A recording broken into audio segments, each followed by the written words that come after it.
नमस्कार. सविता किचन क्वीनमध्ये तुमचं खूप खूप स्वागत आहे. आज आपण बघणार आहोत पारंपरिक पद्धतीने भोगीची भाजी. त्यासाठी एका कढईमध्ये 2 ते 3 चमचे तीळ भाजून घ्यायचे आहेत. तिळामध्ये कॅल्शियमचे प्रमाण भरपूर असल्यामुळे आणि ते उष्ण असल्यामुळे थंडीच्या दिवसात हे खाल्ले जातात.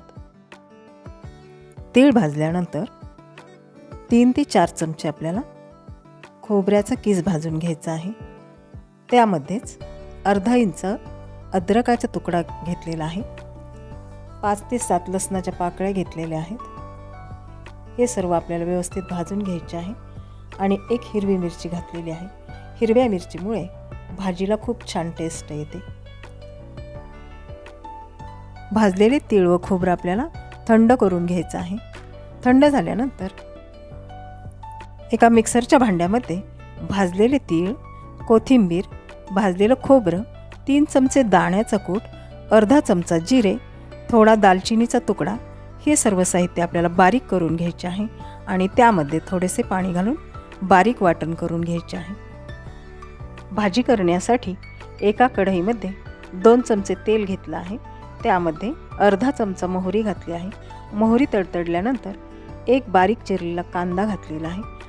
तुम्ही कांदा खात नसाल तर नाही घातला तरीही चालेल. कांदा परतल्यानंतर 1 वाटी वालाच्या शेंगा टाकायच्या आहेत.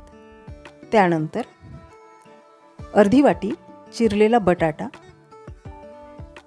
पाव वाटी ओला हरभरा म्हणजेच डहाळ्याचे दाणे टाकायचे आहेत. अर्धी वाटी बारीक चिरलेला टोमॅटो, अर्धी वाटी बारीक चिरलेलं गाजर, अर्धी वाटी मटार,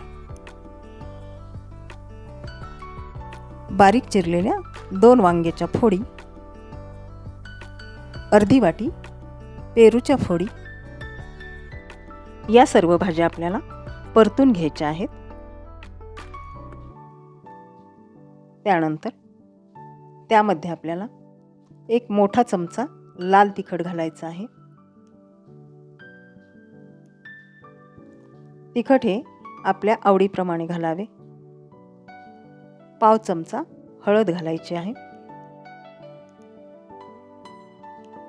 गरम मसाला मी हे 1 चमचा घालत आहे. चवीनुसार मीठ घालून घ्यायचे आहे. हे सर्व आपल्याला मिक्स करून छान परतून घ्यायचे आहे. भाज्या परतल्यानंतर त्यामध्ये आपल्याला तीळ, शेंगदाणे, खोबरे यांचं वाटण तयार केलेलं आहे ते आपल्याला घालायचं आहे. ते पण छान परतू द्यायचं आहे. या वाटणामुळे भाजीची टेस्ट एकदम जबरदस्त लागते. मसाला छान परतल्यानंतर त्यामध्ये आपल्याला पाणी घालायचे आहे. तुम्हाला जास्त रस्सा आवडत असेल तर तुम्ही पाणी थोडे जास्त घालावे. मी माझ्या आवडीनुसार इथे पाणी घालत आहे. पाणी घालून ही भाजी आपल्याला 5 ते 7 मिनिटं शिजू द्यायची आहे. अशा प्रकारे आपली सात्विक व पौष्टिक भोगीची भाजी तयार झालेली आहे.